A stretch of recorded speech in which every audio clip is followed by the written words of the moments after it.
ऐका ना, आपण एक आई म्हणून सकाळी उठल्यापासून रात्री झोपेपर्यंत आपल्या मुलांसाठी किती काही काही करत असतो नाही. तो उठला का? त्याचा अभ्यास झालेला आहे का?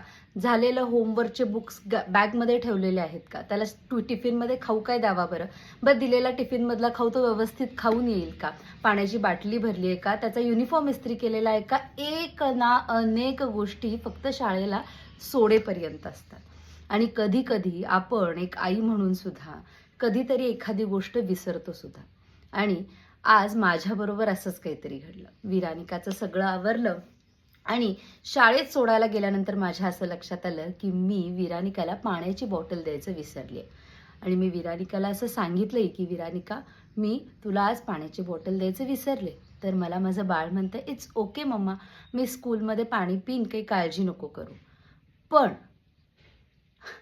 आई म्हणून मी स्वतःला अजूनही माफ करू शकलेली नाहीये, की आरती तू एक आई असून बाळाला पाण्याची बॉटल द्यायचं कशी विसरू शकतेस?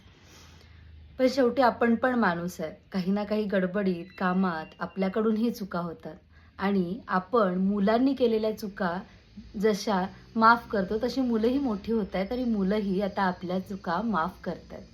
म्हणजे नक्की सगळं व्यवस्थित चालू आहे, पण एक आई म्हणून आपण स्वतःला माफ करायला कधी शिकणार? तुम्ही याच्यावरती विचार करा आणि तुमचं याच्यावरती काय मत आहे मला नक्की सांगा. Bye bye.